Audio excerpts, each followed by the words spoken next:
hawooyinka horta intii Soomaaliya civil aviationka aanay gacanteeda ku soo wareegin hawada Soomaaliya waxay iska ahaan jireen wax oo aan nidaam ku dhisnayn laakiin hadda sidii ay gacanta Soomaaliya hawada Soomaaliya u soo gashay wax walba waxaan waafajinay nidaamka caalamiga iyo koodadka ay iskula hadlaan civil aviationada caalamka hadda maalan haddii Soomaaliya maanta kale xorriyadeeda u dabaaldegayso less than a minute ay qaadanaysaa xilliga dabaaldegu socdo in aan airspace-ka qayb ka mid ah aan u xirno in dabaaldegaasi ka dhaco less than a minute ayaa adduunka dhan ku gaarsiin karnaa sidaa si la mid ah haddii meel safetygeed uu ciriiri galo ama waxyaabo kale ay ka jiraan oo carqalad ku noqon kara habsami u socodka gaadiidka hawada less than a minute ay adduunka ku gaarsiin karnaa marka waxaan taa uga go' leeyahay inuu civil aviationka Soomaaliya horumarka uu sameeyey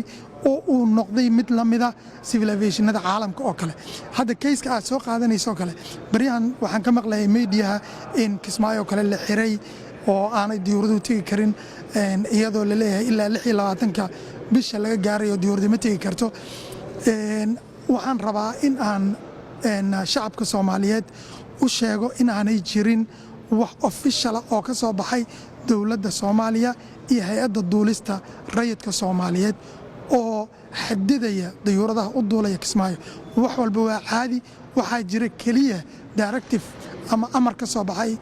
dawladda Soomaaliya oo ku amraya diyuuradahaasi in ay 24 saac ka hor inta aanay aadin Kismaayo ay soo codsadaan fasax waana wax caadi ah adduunka way ka dhacdaa channelka caalamiga ayaan marnay pilotiska adduunkana waan isla fahanay kood la isku xiriir ayaa jira channelkii saxda ah ee dawladda Soomaaliya u martay waana wax normal oo caadi ah marka ummadda Soomaaliyeed waxaan u sheegayaa in aanay jirin wax xanibaada oo saaran Kismaayo in aanay jirin diyuurado badan ayaa sidaas oo kale u soo codsaday oo procedure-kii loo jeexay iyo awaamirtii ka soo baxday dawladda soo buuxiyay ayaguna fasax ayay heleen si normal ayayna Kismaayo ugu duuleen marka wax xadidaada oo xiritaana ma jiraan adduunka markii ay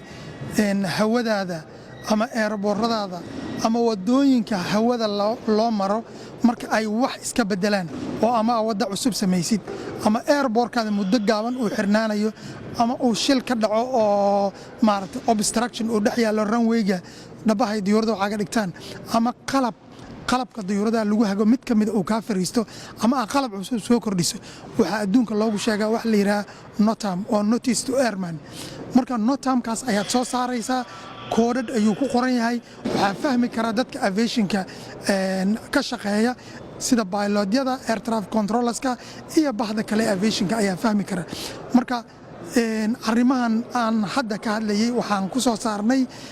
NOTAM-kaas marka NOTAM-ku wuxuu qeexayaa oo kaliya waxa ay tahay pilotku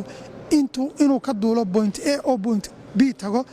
waxa ay tahay inuu maro iyo facility-ga soo kordhay iyo waxa cilada gashay marka sidaas oo ahaa NOTAM-ka one NOTAM ayaa hay'adda duulista ka soo baxay oo ku amraya pilotyada inay 24 saac ka hor soo codsadaan fasax marka ay u duulayaan Kismaayo marka kiina ilaa hadda si habsamiil ayuu ku socdaa wax carqaladiina ma jiraan pilotiska iyo civil aviationka shaqaalaha technicianka si smooth ay arintaas ugu socotaa